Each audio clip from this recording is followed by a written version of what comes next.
Good morning, YouTube. It is Thursday. I forgot the date already. September 29th, 2022. 6:27 a.m. And I'm holding my iPhone, which is an awkward way to drive, but the way the traffic is this time of day, I really need my Google traffic up there so I know where not to be. Decided to just come all the way into downtown on Van Buren Street, since it was looking like heavy traffic on the I-10. And I got a late start. I didn't even leave the Amazon parking lot until about 6:15. Just chilling out, hanging with one of my coworkers. I don't know, she's a woman that's always really cool with me, and she actually gave me her phone number today. So that's kind of cool.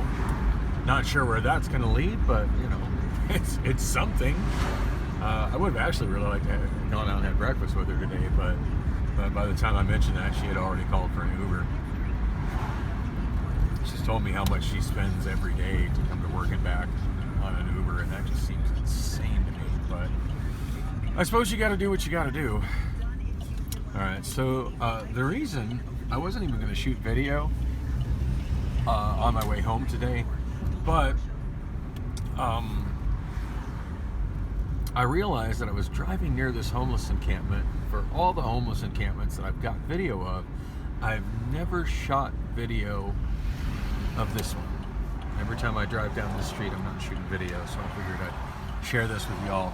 This is West Polk Street, going west of 27th Avenue. Now, it's possible, I haven't been down this in a few weeks, so it's possible the city of Phoenix has cleaned this up, but I highly doubt it. So, kind of dumpy trailer parks on the right. Oh, I guess I missed that. At first, there's some dumpy trailer parks on the right, and wow, you know what? It does look like Phoenix cleaned this up. Oh, never mind. No, we got tents and people living in dilapidated RVs on this side. But the other side of the road, yeah, Phoenix cleaned it up. Wow. Wow, I guess I'm not getting footage of that. But I am at least getting some footage that the city of Phoenix is making some efforts to try to clean up this mess. I forget which YouTube channel it is. I tend to get some of them confused, but one of them did some footage of this area right here along this fence line. And the funny thing was, I didn't recognize it. Usually when I see footage of homeless encampments going on in the city of Phoenix, I recognize exactly where it is, but I didn't recognize this street at first glance.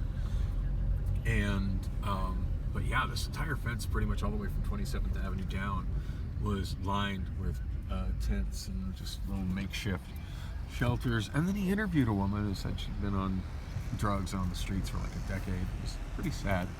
So I got some stuff going on here on the left.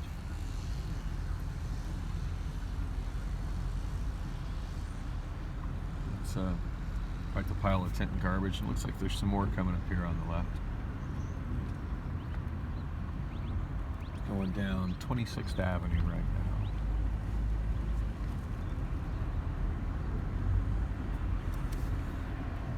But yeah, there's just this couple of blocks here north of Van Buren that are south of the big cemetery. It's located between 27th Avenue and I-17. This is an area that's kind of near and dear to me because that trailer park directly across the street there on Van Buren, my grandparents lived there when I was a little kid. Like, one of my random memories of my mother's father was swimming with him in that pool there. And I remember him going to get me sodas out of the machine, and the machine actually having bottled Coca-Colas, the kind where you had to save the bottle to get your deposit back. So there's the rest of the cemetery comes all the way down to Van Buren over here. and then this light coming up in front of me, that is I-17, also known as the Black Canyon Freeway.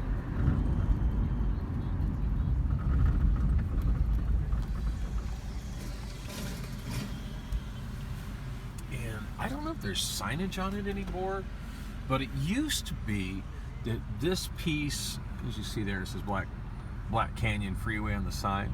It used to be, oh, and truck just pulled in the way, so I can't. I was going to try to turn the camera so y'all can see it.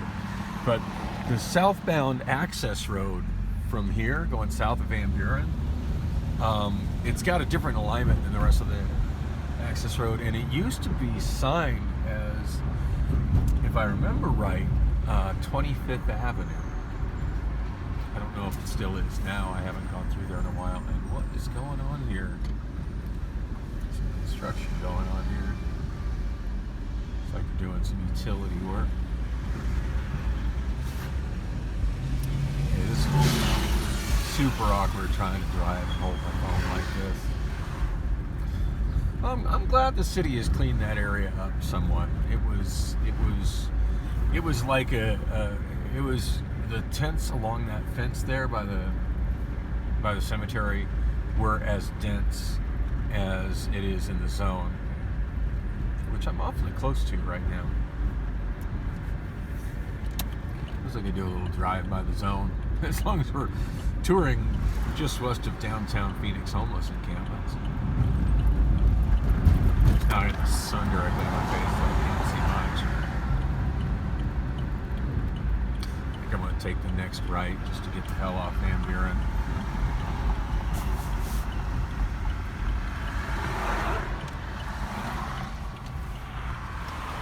Security, yes, private security. I like that mural for the boxing place. That's neat. And I don't see any no parking. Oh, not only is there not no parking signs, we got limit 2-hour parking and meters. Well, that's fine. I'm not going to be here for 2 hours. In fact, I'm not even going to be here for 2 minutes. And since I'm not leaving the driver's seat, technically, I'm not even parking. I'm just trying to. Excuse me. A lot of dust today. Trying to get my get the iPhone up in the. How's it going? I'm sorry, what? I generally record every place I drive. Yes, sir. You could say that.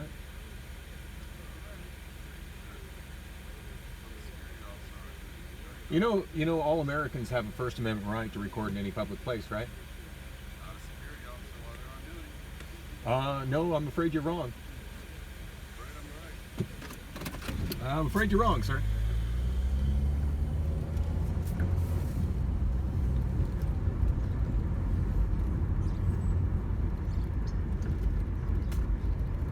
So anyway, the security officer apparently thinks that I can't record him while he's on a public street. We're on 18th Avenue at Adams Street, and I gotta turn right on Adams. That's the piece right in front of the that board cube that was like directly in front of me. That's actually the Arizona State Capitol building.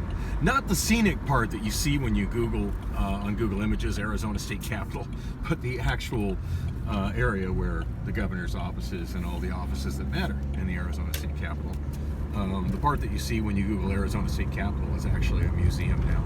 It's been a museum for a long time. It's a really damn cool museum too. Yeah, it's kind of funny how they turned the street that I was driving on into a strictly pedestrianized street, and I'm assuming that's just to keep people away from directly in front of the Capitol building, where where the offices are that are running the state. Kind of curious what's up with that security guard. You recording me? Yup, yes I am. It's interesting that somebody working security for a living would be so misinformed about the constitutional right to record in a public place. So that's probably why he's a security guard and not an attorney. But, telling me I'm misinformed. Right. Okay. Have a nice day. Kind of tempted to go loop around that area just to stress him out, but the last thing I need is a run-in with the police this morning. That looks like the kind of guy that would call the cops and try to say I'm doing something suspicious. Oh, and there's 17th Avenue. It's on by the 17th Avenue is the street that goes in front of the front scenic part of the Capitol, which, as I said, is generally speaking a museum. But that's where, generally speaking, when they have like protests and stuff, that's where they all take place. Oh, that's a new sign. Rose Mofford Way. Never noticed that before.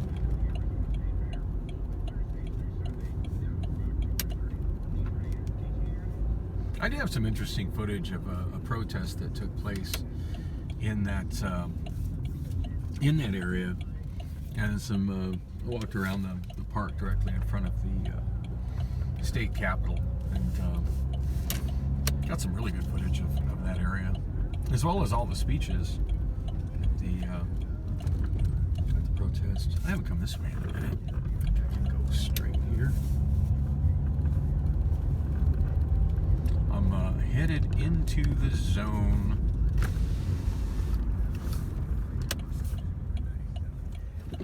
You know, I should have flipped the script on that security guard when he parked right there next to me to let him know he was illegally parked, and let him know that that's a no stopping zone where he had stopped. As I had pulled up to the curb, you know, where the metered parking was, to make a legal stop, so I could put my iPhone into its holder. Yeah, where that guy was definitely was definitely an illegal place to be stopped. And I don't know if I've ever gone this direction. And this is a dead end. Human Services Campus, employee and volunteer entrance, Harrison Street. Wow, I wonder if they've done this so people can go in and out without having to go through all the junkies and stuff that are at the front entrance over there off of Madison and Jackson. Actually, it's Jackson Street where the other entrance is. Well, this is interesting. I've never come over here. Yeah, this is technically a city street. This is Harrison Street, but it looks like it serves strictly as nothing but an entrance to Gate 1, volunteer employee entrance. Cleanup notice.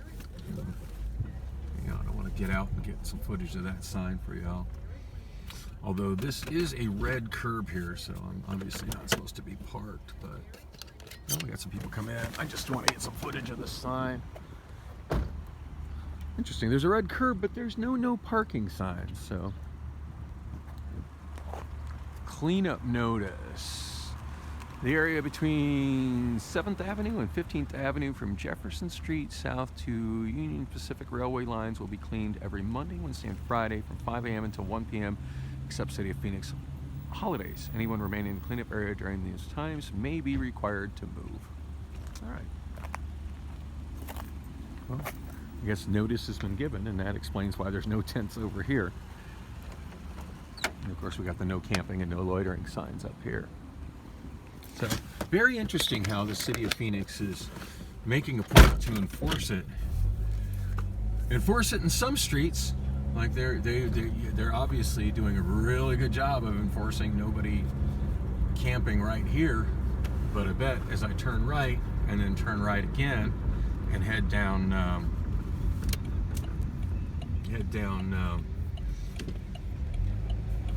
Jackson Street. I'm on 17th Avenue here. I bet as soon as I get on, oh no, my bad, I'm on 15th Avenue here. So, I'm willing to bet as soon as I get on the other side of the Pioneer Cemetery here, on Madison Street. I always forget that. Jackson Street ends, oh my goodness, I'm right in the sun. Jackson Street ends right there at the Andre House where they feed dinner on weekday nights. But Madison Street is the one that goes all over 15th and beyond. Oh my goodness, that sun is blinding. And yeah, here's where it all starts, 13th Avenue. This footage is going to be terrible because of the angle of the sun. Sorry about that. Wow, so many bicycle parts piled up. It's pretty crazy.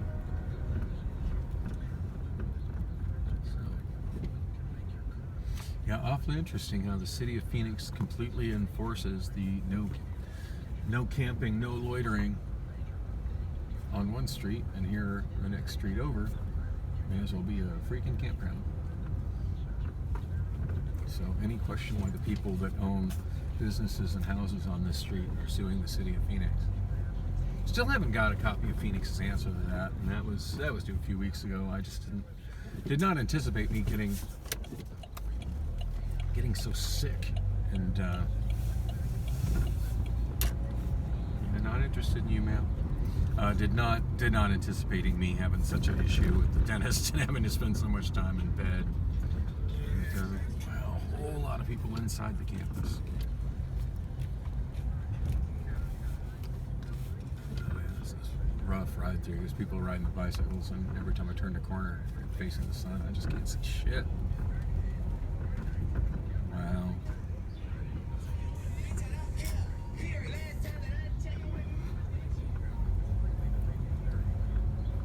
Yeah, it looks to me like the density of the tents is even more than it was the last time I came through here.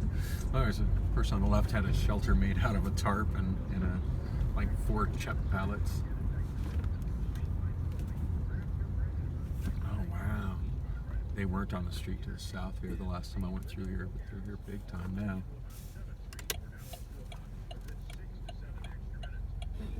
This 9th Avenue, south of 9th Avenue. Just look how these people are just walking right in the middle of the street. Of course, they can't exactly walk on the sidewalk because the sidewalk's completely blocked by tents. Wow, yeah, there are way more tents down here than there was when I came through here a couple of months ago. That warehouse on the left, which says it's available, it's got a sign on it that says available. Like, who's going to want to rent that when you've got that many people camping in front of it? Like, you can't even get to the front of your building. But here on the other side of the train tracks, nothing. Apparently the police don't let them squat here. Once we're over here, no tents. No tents down here.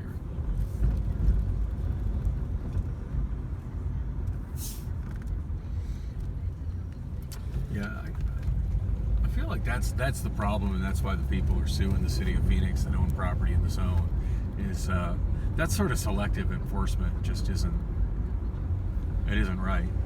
Like either you're allowing that or you're not allowing that. You know, you can't have a no loitering law, a no camping law, and enforce it on these streets, but not enforce it on the streets a little bit to the north.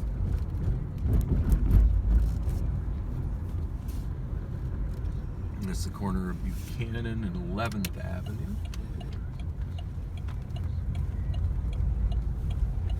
A bunch of little spur routes going through here.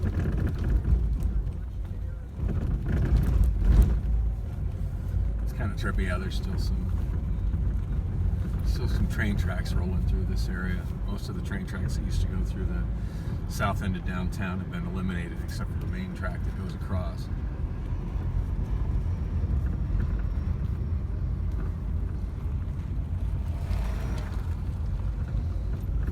Go north here on 9th Avenue. We'll take this all the way up to Jefferson.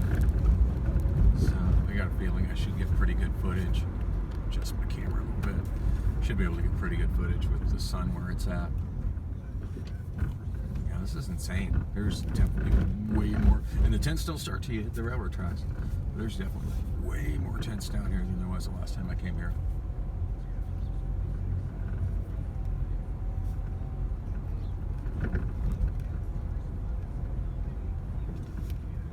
So many bicycle parts. Other random junk just piled up in milk crates and stuff. Couches.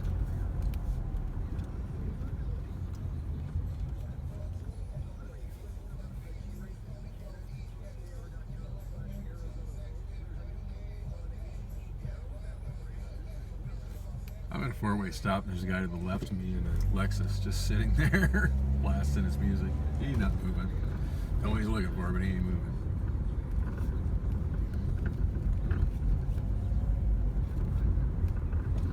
Now, there's a sidewalk there on the right, but it's 100% obstructed by all these tents and whatnot. Do you see one little tent there to the north of Jefferson Street? Generally speaking, they don't allow it north of Jefferson Street. I guess it's not a tent though, it's just somebody squatting with a bunch of garbage and a shopping cart. And then turn here onto Jefferson Street. Of course, there's nothing on Jefferson Street.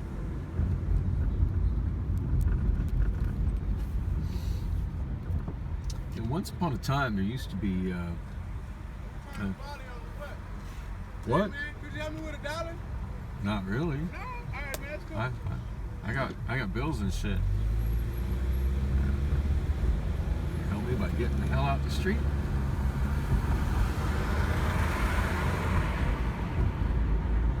Oh, before the guy came up, approaching my window asking for $1,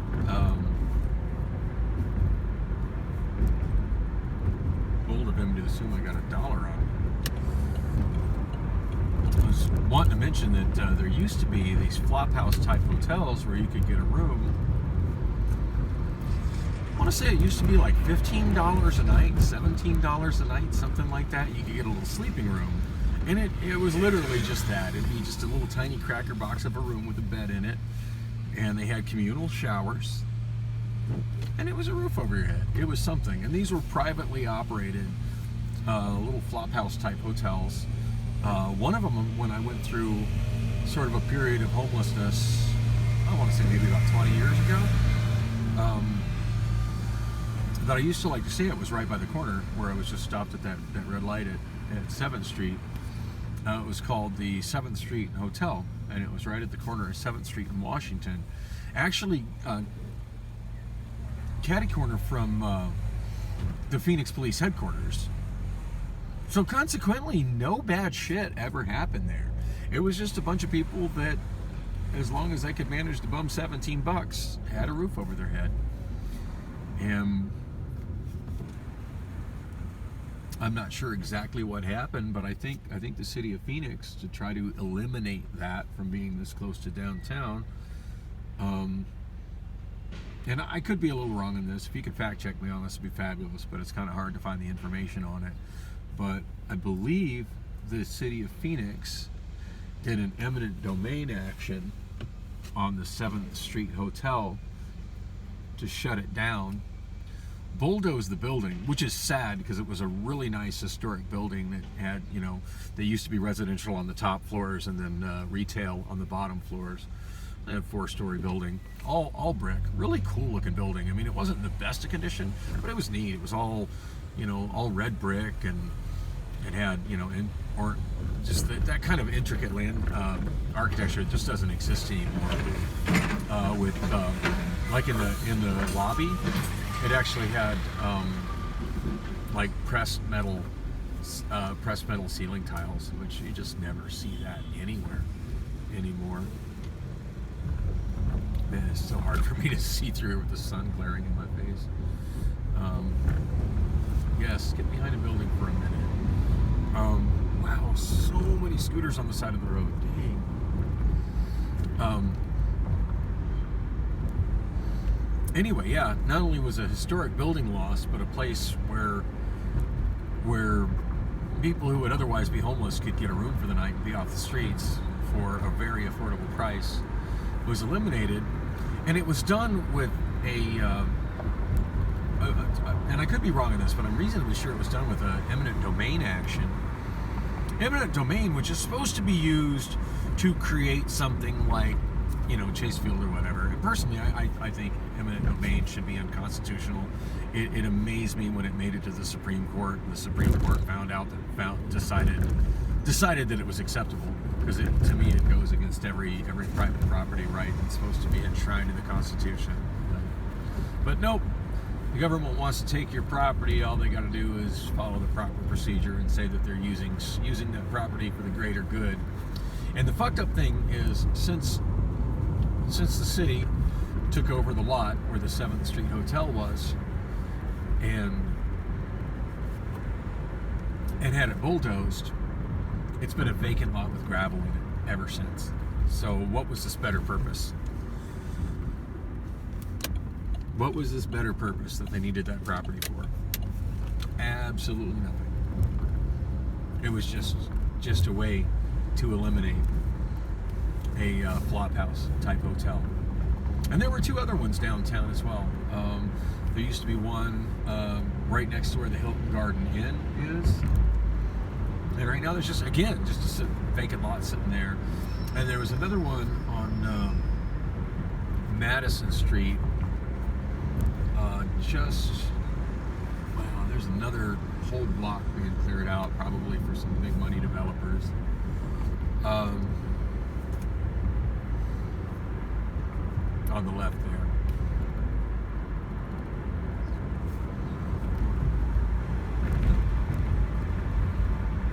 Yeah, so anyway, it was on Madison Street, just west of the stadium formerly known as America West Arena. I think it's called the Footprint Center now. It's where the Phoenix Suns play.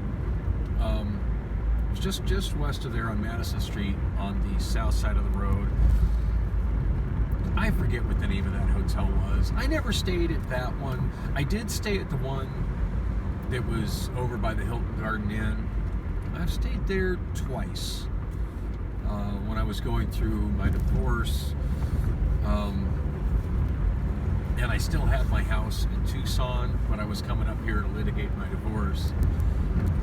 I would take a Greyhound bus up here, and then I would stay the night there, get up bright and early in the morning, go handle my stuff in court, and then, after I got everything handled in court, just do whatever I was going to do in Phoenix, until I was ready to take a Greyhound back to Tucson.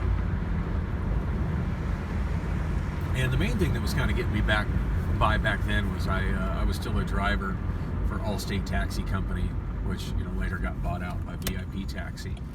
But all right, way to park in 2 lanes, dude.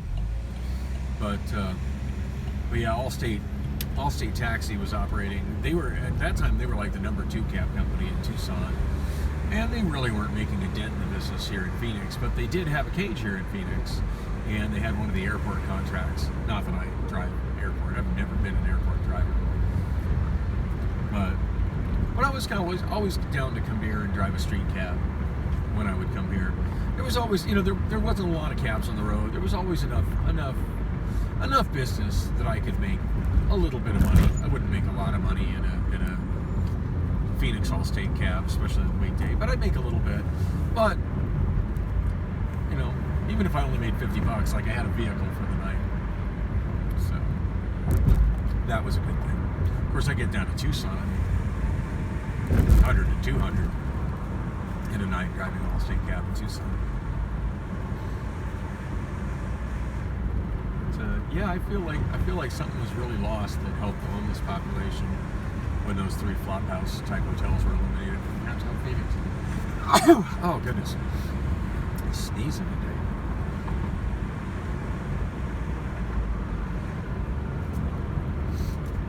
Anyway, I'm not even paying attention to traffic anymore, but heading this direction out of downtown, there's never really any traffic to speak of in the morning. And I could get on the freeway, but I've already passed it, so why bother? And this is where Jefferson connects to Washington. That little spur to the right, that is actually Jefferson Street.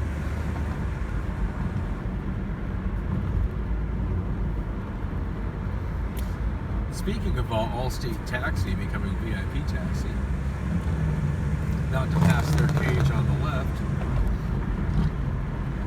God, I was so excited summer before last. Well, last summer. It still feels like it's summer now, even though we're well in fall. But there it was, yeah, VIP Taxi. 4 days I drove for them. Absolutely loved it. I made so much money in those 4 days. Only to destroy that Prius I was driving. Oh well. Should really look and see how my driving record is looking. I think what was holding me back from driving at Yellow Cab when I went, I did take a couple trips to Yellow Cab shortly after I was let go from VIP taxi, and if I remember right, the ticket that was pushing me over the edge was a speeding ticket from back when I was working as a lime juicer, and I'm thinking that one should have dropped off my record by now. God, it seems weird to think that juicing for lime was that long ago, because it still in my head feels pretty recent. But I'm coming up on a whole year of being at Amazon in January. Oh, speaking of a year at Amazon, there's something I should talk about. So we have these great stand-up sessions today with some kind of upper management. Somebody I've never seen before, and he felt the need to introduce himself because 99% of everybody in that building had no idea who this guy was. Apparently he's someone very upper level management who works in the daytime in the office, does not work out on the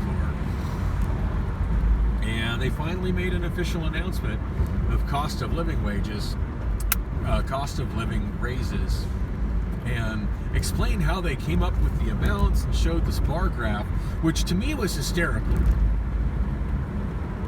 Because I know how bar graphs work, and the bar graph that they made was very obviously, to my eye, not to scale. It was very obviously wrong to me.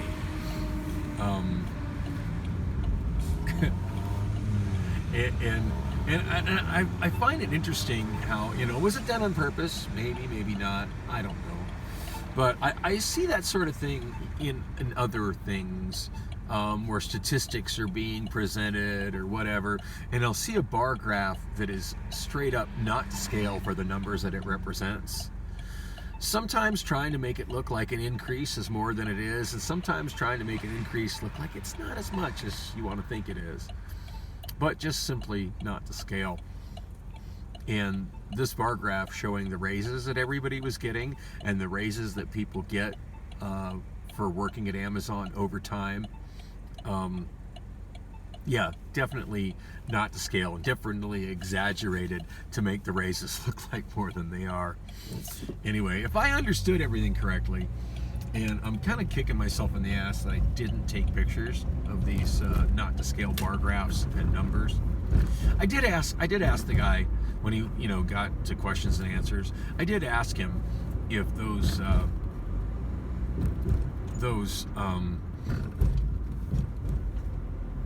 images were going to be on the there's a Phoenix police officer sitting in the parking ride lot.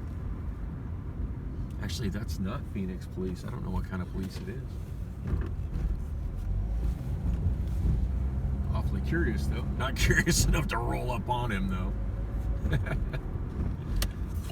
Definitely not Phoenix PD, though. So, 7 o'clock. May as well head to my storage and get rid of all the recycling that's in the car. Since I'm here, dang, I've wasted so much time going home. Like, right now is about the time right now is exactly the time I'd be getting home if I was riding the bus. But I'm the one that wanted to hang out with Ronnie after work. And I like hanging out with her. She's really sweet.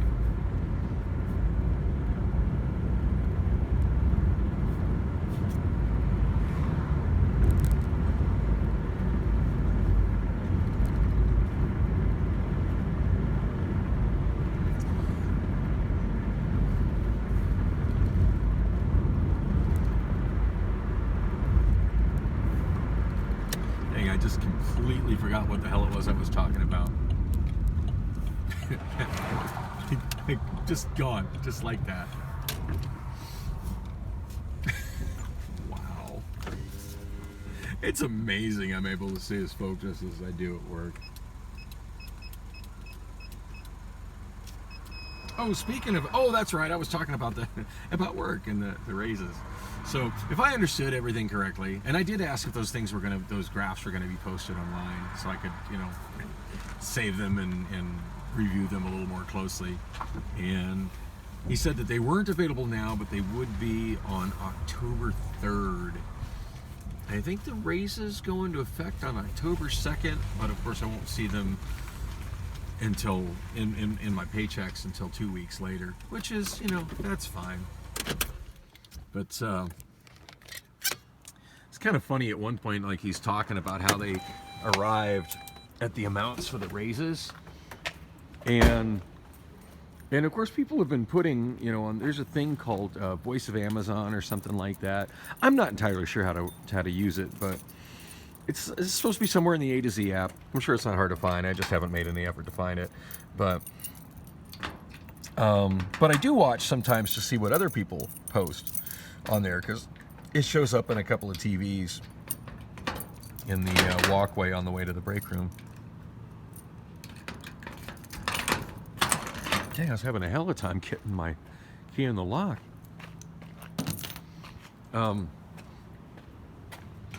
Yeah, so, and there's been a lot of people asking, hey, are you going to get some raises to correspond with the cost of living? Blah, blah, blah, raises to go with the cost of living. And the guy actually had the nerve to say that the cost of living was not a factor in determining, you know, that inflation and cost of living was not a factor in determining how much to give raises. And then he went on to try to justify why the raises are so small. If I understand everything correctly, when this takes effect, it'll actually take effect in my hours in less than a week. I think actually when I come back to work on Sunday, I think that's when it takes effect. So soon, but yeah, I'm not going to see it in my pay for a couple of weeks. But yeah, I think I'm going to be getting a whole whopping, like, new associates, ones that have been there for less than 6 months, are going to get a 50-cent raise. Ooh, 50 whole cents. That'll make a big difference. So yeah, definitely not keeping up with inflation at all with that. But since I'm in the category of been there from 6 months to a year, I'm only going to be getting 40 cents. So, wow, 40-cent raise. I haven't done the math, but what percentage? Somebody who's good with math, you want to do the math for me and put it in the comments? What percentage of $15.75 is 40 cents?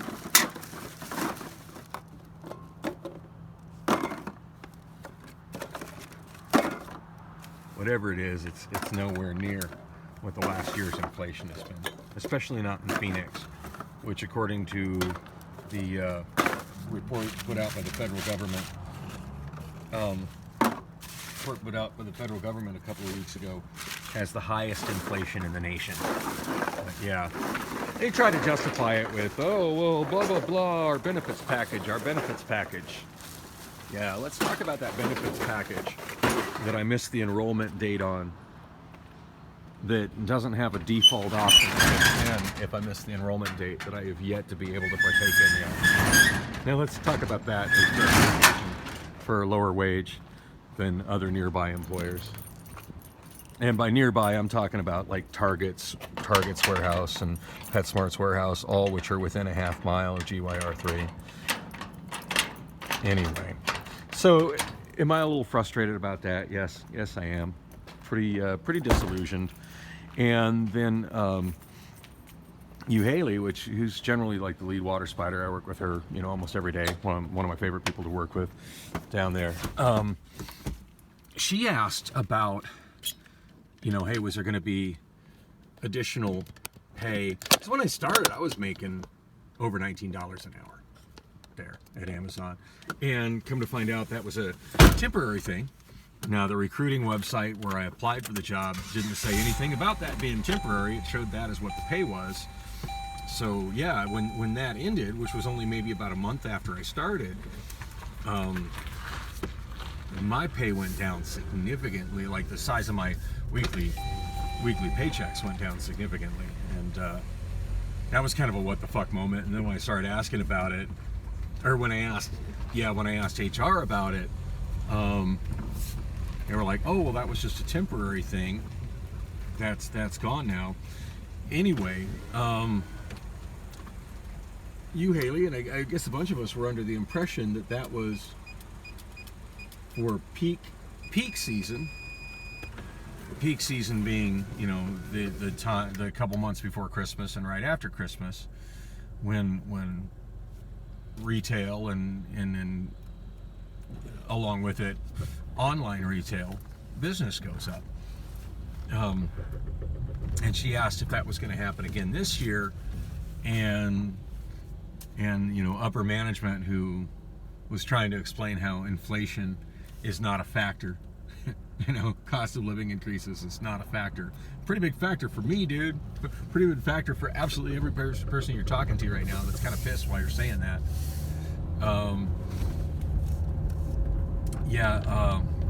He said that was for COVID. That it wasn't for peak or for Christmas, it was for COVID. What the fuck is that supposed to mean?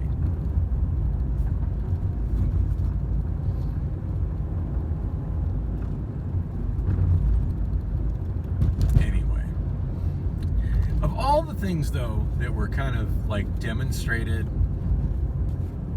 by this presentation regarding wages and raises and where everybody got paid, one thing that became really abundantly clear that I guess I should have known this, it just didn't really dawn on me until today.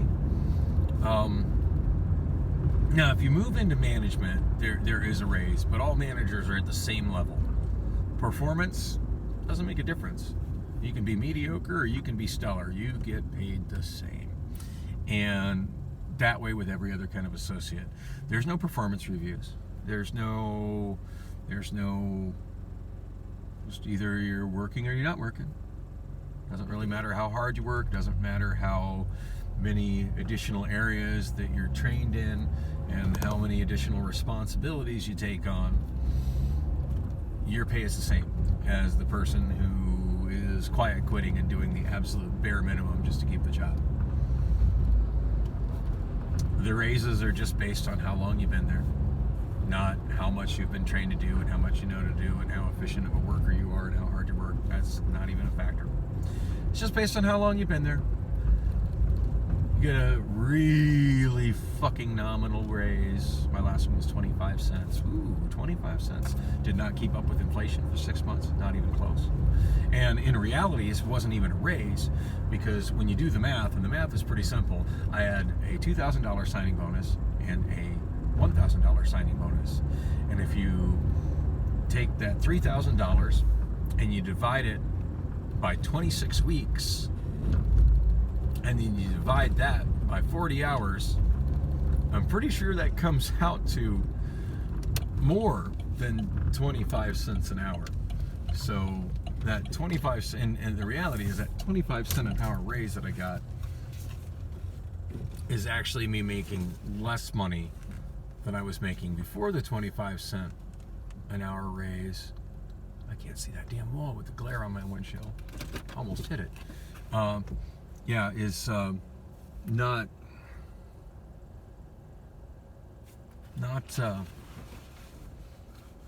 I mean, I haven't done the math in my head. I'm estimating in my head. I could be wrong, but whatever it is, it doesn't feel like a raise because it's such a nominal amount.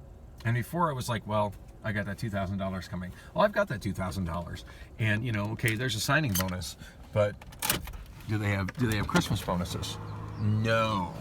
Do they have retention bonuses? Hey, thanks for staying another 6 months. Let me get you a bonus. No.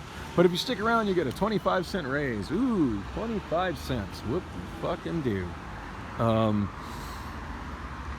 And you know, if you get an additional certification, like I got an additional certification this week, actually. I got an additional certification. Check this one out. I got this one today. Got this one. Oh, there's the bench. It's gone. Took the bench out. This is the additional certification I got today. I am now hazmat spill train for GYR3. So yeah, additional responsibility, but no additional pay for that. And that's real small potatoes compared to, you know, getting certified to operate a forklift. Of course, I'm suspended for that for the second time, so I guess that doesn't really count. But it is kind of disillusioning, you know, disillusioned to think that, you know, what did I get for that training? Well, I got a little bit more fun job and a lot more responsibility and hassle. But any kind of raise? No raise. No raise. And then, you know, to talk to somebody over at Costco and be told, oh yeah, once you complete that certification, that's a $1.50 raise. So yeah, not cool. Come on, Jeffrey Bezos, you can do better. People who are trained and able to do more things should be worth more money. And now I see why some people make zero effort and just come in and do the absolute fucking bare minimum and just stand around as much as they can. I get it. I totally get it. I totally get why quiet quitting is such a thing. I get it. Not that I'm prepared to go that way. That's just not my work ethic. But yeah, the whole presentation today was just like, oh, this is what I've been waiting for. Yep, completely underwhelmed. On that note, yeah, I really need to complete that application for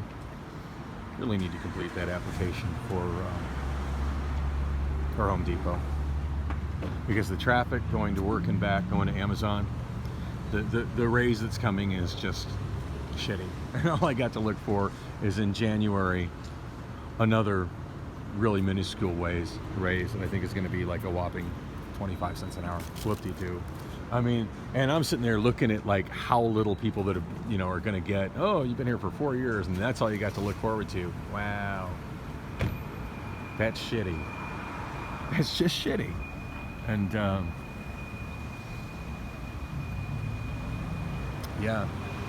And I guess that's why so many experts say, you know, if you want to make more money, the thing to do nowadays isn't to stay loyal with the company you're at and wait to be rewarded for moving up and stuff. The best way to make more money is get another job. And I still hear employers advertising on the radio for signing bonuses. So, you know, do I stick around and wait for another 25-cent an hour raise? Or do I start putting in applications and try to find another place that's going to give me a $3,000 signing bonus for working there for 6 months? And then rinse and repeat in another 8 months. I mean, one thing's for certain, I'm definitely going to stick around Amazon until I can complete my open enrollment and get into some insurance, because I'm hoping I can maybe somehow get that to stretch after I leave. I don't know the details, but I'd at least like to try and complete it this time around. Open enrollment's in like a week, and then I definitely don't want to leave until I get recertified for forklift. I do want to make sure that if I leave Amazon, I leave under good terms, so I can always come back. And so I can always, if I move to another city, at least I know I have a job waiting for me at Amazon. Definitely want to do that, and yeah, I want to make sure that, you know, when I do quit, that I don't quit while currently suspended from forklift driving. I want to make sure everything's on the up and up on that. And again, just like last time, you know, all the management that matters is really pushing to get me through and leaving comments in the system about how that it doesn't seem right that was even done. Oh, and the manager I was talking about as I was on my way to work today, that I wasn't really sure what his position was, and I couldn't remember his name. His name is Ty, and I'm not sure where he used to work when I used to chat with him every now and then when I'd be kind of going towards NPC or in that general direction of the building around pallet prep, but apparently he's been assigned as the AM for the PID lines. That's his assignment now. So I've had a couple good talks with him today. In fact, he's the one that sent me in for the hazmat spill training today. It was kind of funny how he approached me about it. He's like, hey, are you, I think, I'm trying to remember what he said. It was kind of funny the way he said it. He's like, I think he asked, I can't remember if he asked if I was trained. And Me being as autistic as I am, like, words matter. Like, I will answer a question very specifically based on the way it's worded. But I can't remember if he asked me if I